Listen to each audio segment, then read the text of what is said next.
Os 8 crimes mais chocantes do Brasil. E aí, pessoal? Tudo beleza? Tudo em paz?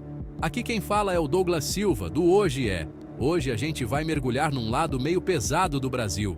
Um lado que a gente preferia que fosse só coisa de filme de terror, mas que infelizmente faz parte da nossa história. Você já parou para pensar em quais foram os piores crimes que botaram o Brasil para pensar? Aqueles casos que pararam o país inteiro, que viraram a manchete principal e que até hoje são lembrados com tristeza e revolta? Se preparem, porque hoje vamos relembrar os 8 crimes mais impactantes e terríveis que marcaram nossa história recente. Fica ligado até o final para conhecer cada detalhe desses casos aterrorizantes. Segura o chimarrão e vamos nessa!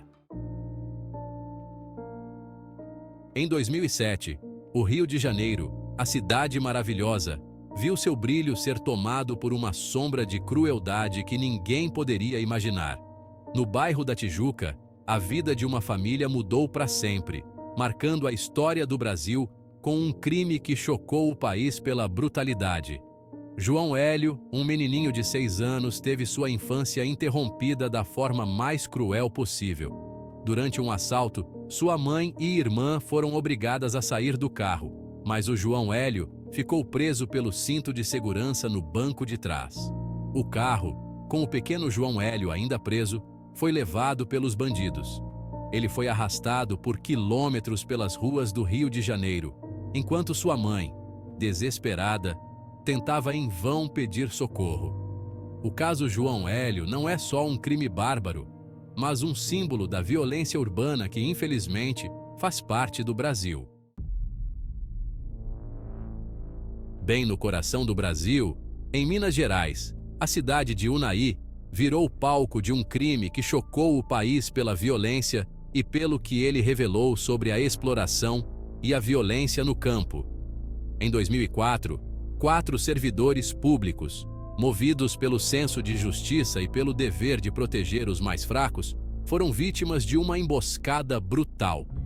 Eles estavam em Unai para investigar denúncias de trabalho escravo, uma prática cruel que, infelizmente, ainda mancha a história do nosso país. Esses homens, que dedicavam suas vidas a combater a injustiça e garantir direitos básicos, foram covardemente assassinados.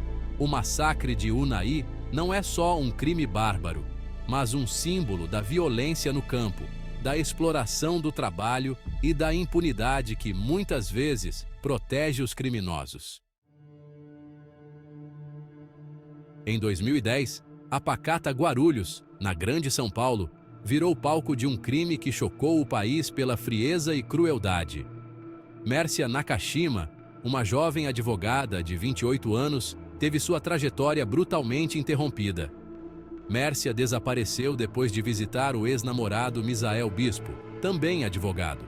Depois de dias de buscas, o corpo da Mércia foi encontrado numa represa da região.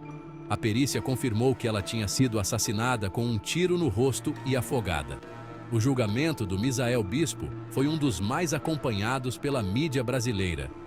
O caso Mércia Nakashima é um triste exemplo de feminicídio, um crime motivado por ódio e sentimento de posse. Em abril de 2011, o Brasil parou em choque com um episódio que manchou de sangue a história do país. Na Escola Municipal Tasso da Silveira, lá em Realengo, no Rio de Janeiro, a alegria e a esperança de um dia normal se transformaram em um pesadelo. Naquele dia, o Wellington Menezes de Oliveira, um ex-aluno da escola, invadiu o local armado com 2 revólveres. O Wellington atirou contra alunos e professores, espalhando terror e morte por onde passava. No total, 12 crianças, a maioria meninas entre 12 e 14 anos, perderam suas vidas naquele massacre. O Wellington, depois de cometer os crimes, tirou a própria vida. O ataque à escola de Realengo é uma ferida aberta na memória do país. Um lembrete cruel da fragilidade da vida e da necessidade de combater o ódio e a violência. O massacre gerou debate sobre bullying, saúde mental e segurança nas escolas.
Em outubro de 2002, um crime brutal chocou a pacata São Paulo, revelando uma trama macabra que até hoje intriga e causa perplexidade.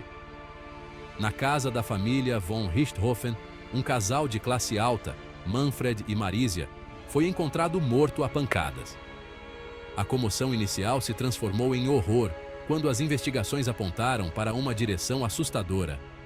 A própria filha do casal, Susanne von Richthofen, era a mentora do crime. Movida por um amor doentio e interesse em dinheiro, a Susanne planejou a morte dos pais com a ajuda do namorado na época, Daniel Cravinhos, e do irmão dele, Christian Cravinhos. O julgamento da Susanne von Richthofen, do Daniel e do Christian Cravinhos, em 2006, foi um dos mais midiáticos da história do Brasil. O crime da família Richthofen escancarou a fragilidade das relações familiares e expôs o lado obscuro da mente humana. No dia 2 de outubro de 1992, o Brasil testemunhou um dos episódios mais sangrentos e controversos da sua história, o Massacre do Carandiru. O palco da tragédia foi a Casa de Detenção de São Paulo, o maior presídio da América Latina, conhecido por suas condições precárias e superlotação. A gota d'água para o massacre foi uma rebelião de presos que pediam melhores condições de vida e tratamento digno. A resposta das autoridades, em vez de buscar uma solução pacífica, foi invadir o presídio com a polícia militar. O que aconteceu depois foi um massacre. Policiais armados entraram no presídio, atirando contra os presos de forma indiscriminada. O resultado do massacre: 111 presos mortos, muitos deles executados a sangue frio, sem qualquer chance de defesa.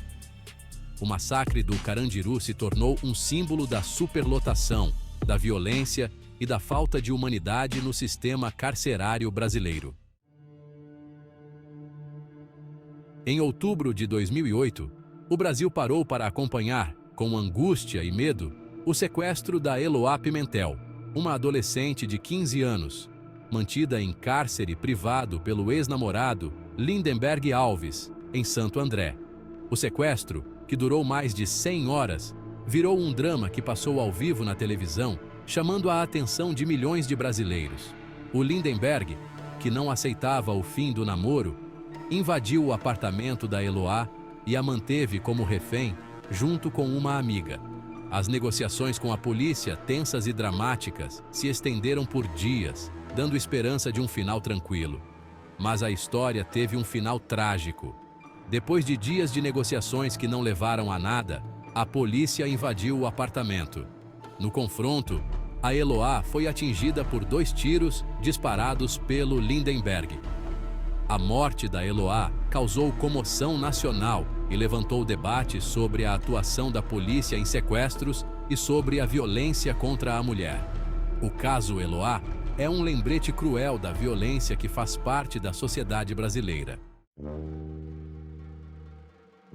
Esses foram apenas 8 dos muitos crimes que chocaram o Brasil, deixando marcas profundas na história e na alma do nosso país. Histórias de dor, de violência, de injustiça, que nos fazem questionar a natureza humana e a fragilidade da vida. Mas é importante a gente lembrar que esses casos, por mais chocantes que sejam, não podem ser esquecidos. Se você achou este vídeo importante, deixe seu like, compartilhe e se inscreva no canal para mais conteúdos como este. Até a próxima!